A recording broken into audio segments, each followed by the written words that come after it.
Welcome back to Reasoning Through the Bible. We're working our way through the book of Judges, and we left off last time about the middle part of chapter 15, and we saw that Samson had got himself in a little bit of a bind, is where we left off. He has retaliated to the Philistines because of them killing his wife, and he had burned their crops. The Philistines took out to march against him.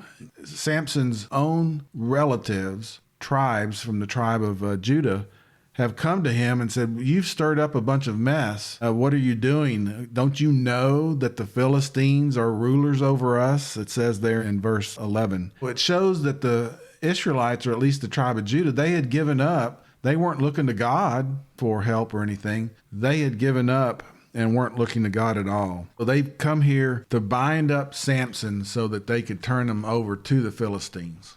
They bind Samson in Judges 15, verse 13. They tie him up and they deliver him over to the enemy. The next verse, Samson breaks the rope. In verse 15, he picks up the jawbone of a donkey and uses it as a weapon to kill 1,000 enemy with it. What I always think of is back in the old King James, it calls it the jawbone of an ass. Samson killed 1,000 people with the jawbone of an ass. Now, since then, the jawbone of an ass has killed many more people than that. And I think the asses need to learn to keep their jawbones shut and stop causing so much damage. But nevertheless, we will move on through the book of Judges. Samson at this point has shown a great gift that God has given him. He has great strength. He has the ability to go out and defeat this evil enemy. These were the people that had all the signs of doing very evil things. We've seen a taste of it here. God gave him a great gift. But so far, it's all been used selfishly. The key concept, I think, at this point in the story is that God can use us to achieve his sovereign will even when we fail. Because nevertheless, even with Samson's failures, even with his sin, even with his selfishness, he's been defeating the enemy. Yes, Samson had such great potential, could have done much more. And even with his failures, God is sovereignly using him to defeat the enemy, or at least begin to defeat the enemy, as the prophecy said. Now, Steve, can you read Judges 15, start at verse 18 and go through 20? Then he, this is Samson, he became very thirsty, and he called to the Lord and said, "You have given this great deliverance by the hand of your servant, and now shall I die of thirst and fall into the hands of the uncircumcised?" But God split the hollow place that is in Lehi, so that the water came out of it. When he drank, his strength returned, and he revived. Therefore he named it En-Hakkor, which is in Lehi to this day. So he judged Israel 20 years in the days of the Philistines. So here we are, 2 chapters into Samson at this point, and we come to the first prayer that Samson has done. What did he pray for in his first prayer? He prayed for water. He needed water. Has Samson called on the Lord prior to this? No. At no point up to this point has he asked for guidance. At no point do we have him praying for wisdom, praying, "God help me, what should I do next?" Contrast that with the life of King David. What do you see David do repeatedly? "Lord, should I do such and so? Lord, what should I do next?" Samson, great contrast here. This is the first prayer. This first prayer is motivated by what? Self. Physical need. Physical thirst. It's really more of a complaint than a prayer. He called to the Lord and said, "You have given this great deliverance by the hand of your servant, and now shall I die of thirst and fall into the hands of the..." So it's really more of a, okay, Lord, give you this victory. All right, we'll give Samson that. But the prayer was only motivated because he was thirsty. If he weren't thirsty, he wouldn't have said this prayer. It's motivated by his own fleshly desires. Nowhere does Samson pray for guidance. He's been self-centered and sinful man the whole time through. But the good news is God can use people that are self-centered. And thank God, because that gives even me places like hope. So here we are in the next chapter, chapter 16.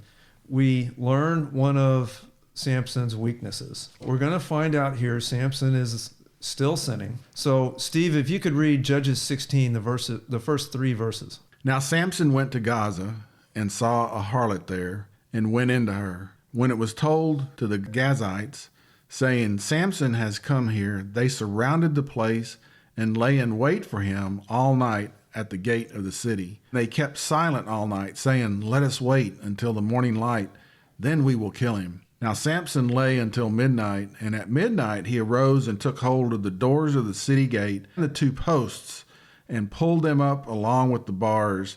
Then he put them on his shoulders and carried them up to the top of the mountain, which is opposite Hebron. Okay, so in verse 1, does Samson seem to have a problem with women? Yes. Yes. He's going to a prostitute in a Philistine city. Now, if we think back on the life of Samson, I think we can build a case here, especially with this one, that he's got woman troubles. What were the other times in Samson's life where he had trouble with women?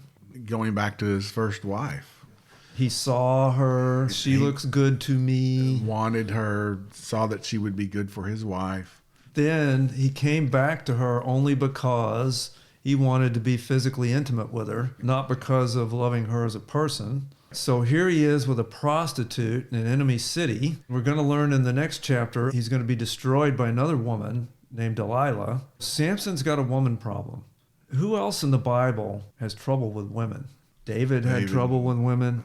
Remember the story back in Genesis with Judah when his daughter-in-law Tamar pretended to be a prostitute, fooled him into having relations with her. Jacob, whose name was changed to Israel, had multiple wives that created problems among brothers. Solomon.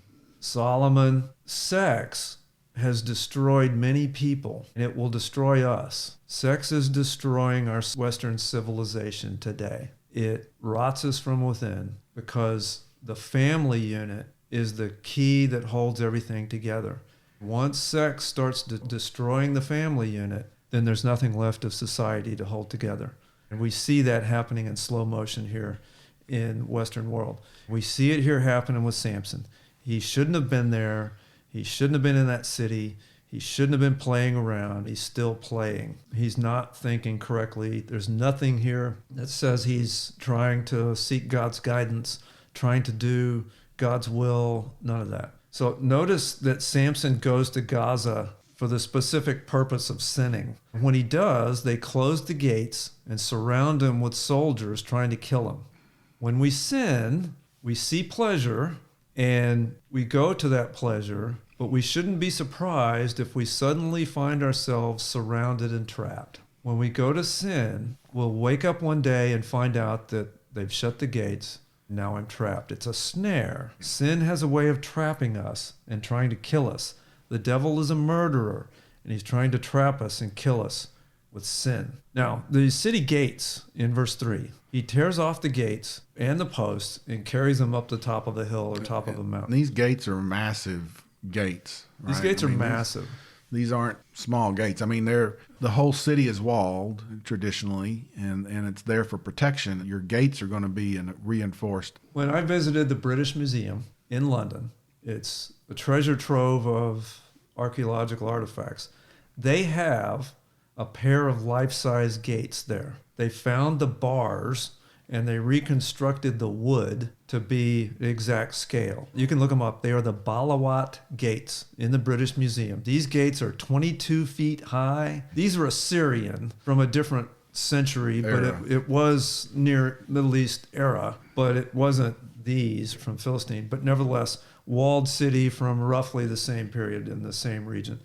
22 feet high, probably 10 or 12 feet wide, a foot thick, metal bars, giant beams.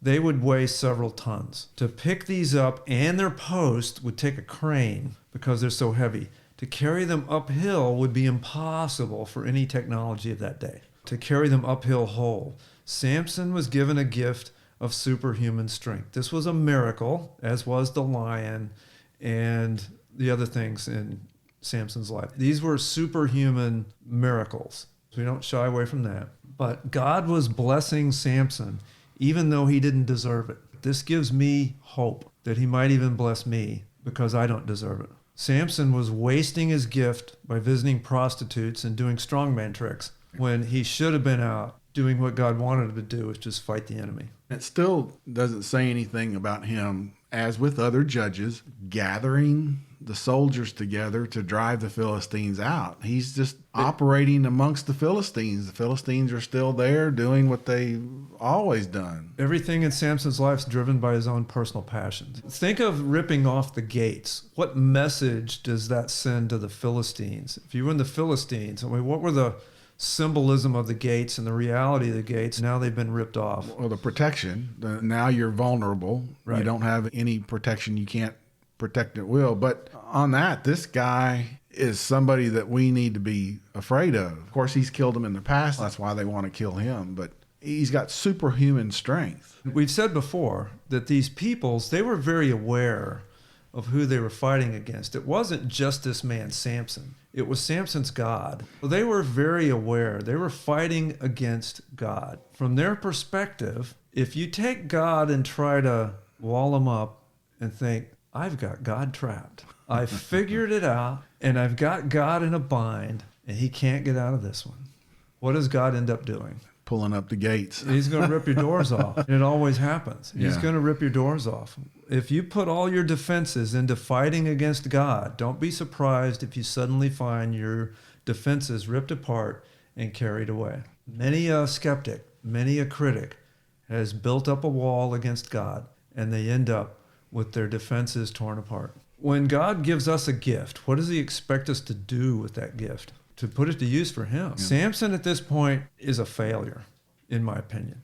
God saw to include him in Hebrews 11, the Hall of Faith, as an example. But why? Everything he's done up to this point has been sinful, selfish, but he's still being used by God. God raised him up from the very beginning, and God is working through Samson's failures. Even though I've had, or any of us have had, a spiritual life that's a failure, can I still turn to God and beg him to use me? Oh, yeah. Now, Steve, could you read Judges 16, verses 4 and 5? After this, it came about that he loved a woman in the valley of Sorek, whose name was Delilah. The lords of the Philistines came up to her and said to her, Entice him, and see where his great strength lies, and how we may overpower him, that we may bind him to afflict him. Then we will each give you 1,100 pieces of silver. So one thing that strikes me in verse 4 is that he loved a woman, Delilah. Doesn't say anything about her loving him. Who starts the plot against Samson? The lords of the Philistines. Philistines do. Yep. And what do they tell Delilah to do? Entice him. Get him to tell the secret of his great strength. How much were they going to pay her? 1,100 pieces of silver Yep. from each one. It doesn't tell us how many of them there were, but it says each of them was going to pay her 1,100 pieces of silver. That's a lot of money. So she was going to get quite rich by turning over an innocent man. Their reasoning is they want to tie him up and afflict him. They don't want to kill him. They get the sense that they want to torture him. So Delilah's main motivation here is what? Money. Greed. Mm-hmm. Greed. All of us should ask ourselves whether, if we were offered a bribe to do something wrong, would I take it? If they gave me enough money, would I do something wrong? If you're a Christian, you can't. You have to follow God. You can't take bribes. Bribes suck the economy out of a country, and it'll suck the life out of us if we let it. What's the saying? Everybody has their price, but for a Christian, there shouldn't be that price. Right? Shouldn't be that price. We shouldn't be able to be bribed, nor should we give bribes. There's a lot of places in the world where bribery is rampant. And as Christians, we have no place for it. So far, has Samson been doing anything serious for the Lord? Not really. A few little things here and there, but again, it's been personal retaliation. So up to this point, Samson is seeing this woman, Delilah. She's been bribed a tremendous amount of money to try to find out the secret of his strength. So in verses 6 through 16, Delilah goes through this process several times where she tries to find the secret of his strength. Please tell me where your great strength is and how you might be bound. it goes through this process. She offers several times, and he kind of gives answers. And at first, he's just kind of playing with her. But after every answer, she goes and divulges to the enemy. They come in and get him, and he defeats them. So even after the first time, you see a pattern there. He should recognize she's betraying me. Samson does not seem to realize that Delilah is trying to trick him. He's blinded before he's blinded. He was blind here before they get to poking out his eyes. Samson was blind here with Delilah. It's the only way you can answer it. She has beguiled him. He's only interested in his fleshly passions. He's not thinking. She has blinded him. He is a spiritually blind person doing foolish things, and he's playing around because he can't see it. How many times have we seen people around us that are being tricked by somebody else? It's a hard thing to watch when you can't really stop it. I've seen people give away their life savings to people that were just trying to trick them, and they get taken. It's a really hard thing to watch, especially here. This woman is obviously trying to trick him, and probably everybody can see it except him. All of us, if we have somebody come to us that's close to us and tell us that other person's trying to get you, we need to stop and think, could I be fooled? Am I blind at this point? I have a good friend telling me I should take this seriously. So he is blinded by the deception of this woman and the sex she's offering. If he had been thinking clearly, he would have realized what she was doing. And the spiritual application is clear. Sin will make us blind. Samson was spiritually blind because of this. And there's not a lot that we can do except watch the crash and burn. She goes through this process, and he does it 3 times. At first, he says, if you tie me with 7 new bowstrings, then that'll tie me. The Philistines are coming, and he breaks the bowstrings. The next time, tell me the secret of your great strength. Well, new ropes. So she ties him with the new ropes and calls the Philistines. He breaks those. Then it's, if you weave my hair into a loom. Now he's compromising. He's getting closer. Of course, that doesn't work. He begins to compromise. Is it okay to compromise just a little? No. Leads to bad things. If we are tempted, at this point he's tempted, what should we do? Flee. Flee. Exactly, flee. So Steve, start at verse 16 and go through 21. It came about when she pressed him daily with her words and urged him that his soul was annoyed to death. So he told her all that was in his heart and said to her, a razor has never come on my head, for I have been a Nazirite to God from my mother's womb. If I am shaved, then my strength will leave me, and I will become weak and be like any other man. When Delilah saw that he had told her all that was in his heart, she sent and called the lords of the Philistines, saying, come up once more, for he has told me all that's in his heart. Then the lords of the Philistines came up to her and brought the money in their hands. So she made him sleep on her knees, him being Samson, on her knees, and called for a man and had him shave off the 7 locks of his hair. Then she began to afflict him, and his strength left him. She said, the Philistines are upon you, Samson. And he awoke from his sleep and said, I will go out as at other times and shake myself free. But he did not know that the Lord had departed from him. Then the Philistines seized him and gouged out his eyes, and they brought him down to Gaza and bound him with bronze chains, and he was a grinder in the prison. So is there anywhere in this passage where Samson asked God for guidance? No. In fact, back in 16, when she says she pressed him daily with her words, that his soul was annoyed to death. So somebody that he thought he loved has now turned out to be a burden to him. He should have left. He should have prayed to God, what should I do? He didn't do either. He stayed there, and it ended in tragedy. She cuts his hair. Is it the hair that caused the lack of strength, or is it the violating of the vow? It's the violating of the vow. There's nothing magical about the hair. It was the fact that that was a symbol of keeping the vow. He had violated the vow, and that's when God left him. Look at the end of verse 20. To me, this is the bottom of the pit for Samson. The ugliest part of this whole thing is that he says, I will go out as at other times and shake myself free, but he did not know that the Lord had departed him. This is a horrible situation. Here's a man that the Lord had pulled his blessing back, and he didn't know it. Living his own lifestyle, he was unaware that the presence of the Lord wasn't with him anymore. Didn't even realize that the Lord had withdrawn his gift. Is it possible for Christians today who start out well, that for all intents and purposes love the Lord, begin working for the Lord? Is it possible for a person like that to deviate so far that they don't even know that the Lord's left them or that they've left the Lord? I think it is. I've seen it all. I've seen entire Christian denominations, thank you very much, that have deviated so far that there's nothing Christian left. We could go into the details on that, but it's very ugly. There are people and former Christian groups that started out well, but they left the Lord, and they're so far away that they don't even know that the Lord has pulled back their blessing. It is very possible that this has happened to our country even, that God had removed his blessing. We don't know it, and we don't care.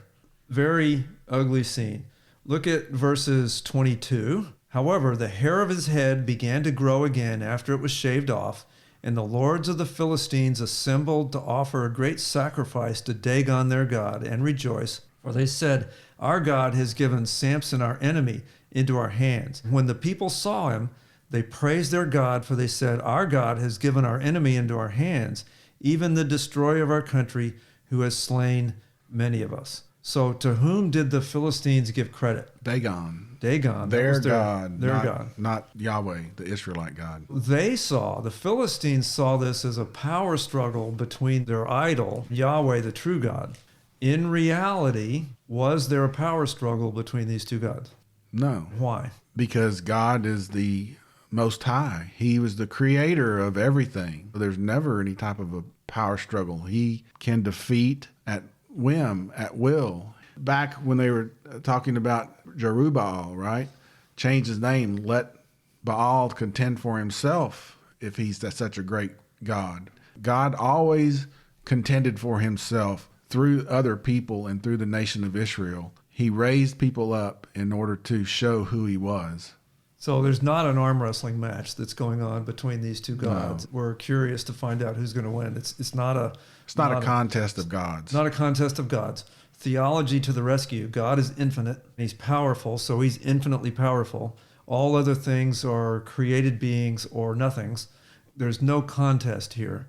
God can sovereignly decide what he's going to allow, but the Philistines saw it as a power struggle between gods. Steve, pick up at verse 25 and read through 31. It so happened, when they were in high spirits, that they said, call for Samson that he may amuse us. So they called for Samson from the prison, and he entertained them, and they made him stand between the pillars. Then Samson said to the boy who was holding his hand, let me feel the pillars on which the house rests, that I may lean against them. Now the house was full of men and women, and all the lords of the Philistines were there. And about 3,000 men and women were on the roof looking on while Samson was amusing them. Then Samson called to the Lord and said, O Lord God, please remember me, and please strengthen me just this time. O God, that I may at once be avenged of the Philistines for my 2 eyes. Samson grasped the 2 middle pillars on which the house rested, and braced himself against them, the one with his right hand and the other with his left. Samson said, let me die with the Philistines. He bent with all his might so that the house fell on the lords and all the people who were in it. So the dead whom he killed at his death were more than those whom he killed in his life. Then his brothers and all his father's household came down, took him, brought him up, and buried him between Zorah and Eshtaol in the tomb of Manoah his father. Thus he had judged Israel 20 years. So at the beginning of that, verse 25, Samson was supposed to be this great deliverer of Israel, but because of his sin, he'd been reduced to being laughed at and ridiculed. He was the clown that they brought out to laugh at and entertain them. This was the man that had probably the greatest gift of anybody we've seen so far in the Bible. He wasted it, and he ended up being laughed at, to being a symbol of a joke. He was a failure of lost potential. When Samson is down grinding, when he's lost his strength and his eyesight, what do you think's going through his mind while he's in prison? it could be, why have I wasted my life? Why haven't I done what God has raised me up to do? Because everything that I have done selfishly has led me down to this point that I am now. If I wake up one day and find out that I've wasted my life, and I can make a longer string of failures than Samson here, is it too late for somebody to cry out to the Lord? No. Even if they've messed up greatly? No. It's never too late. Never too late. Even Samson here, with all of his failures, he calls out to the Lord, and the Lord still uses him. That's the great message of Samson that gives us hope. Even though I may have failed in my life, I can still cry out to God, and he can still use me. But look at the end of verse 28. What was the motivation for Samson's prayer? What was the vengeful motivation? For his eyes. For his eyes. So he says there, Lord God, please remember me and strengthen me just this time, that I may at once be avenged for the Philistines for my eyes. Even though he's not praying for God, okay, he's not saying, God, because of your name, or God, because of your holiness, let me go do something good so you get the glory. Right. He's saying, no, because of my eyes. Even at the end, his selfishness is creeping in. Even with that, God uses him. Even with that, he's still calling to God, even in his weakness. The book of Romans says that the Holy Spirit helps us because we know not what we ought to cry out for. We are just as weak as Samson. We are just as weak as Samson, and we've all messed up equally bad. The good news is God can still use us. That's the message of Samson. Samson illustrates people who have power to conquer others, but they can't conquer themselves. The high points of spirituality combined with his low points of carnality is what was his downfall. He had been called to be a Nazirite, but he consistently rebelled against this vow that he had. So wrap up Samson. Verse 31, Samson's family took his body and buried it in the tomb of his father. The Bible always buries the dead, never burns them, never cremates them. They always bury their dead. This verse at the end of this chapter tells us exactly where Samson was buried, who was buried on each side of them. So again, accurate history. It gives detailed historical account, detailed geographical accounts. But the message of Samson is, even though great sin, we can still cry out to God and still be used by him. That's the message of hope in Samson. With that, we will wrap up, and we'll see you next time on Reasoning Through the Bible.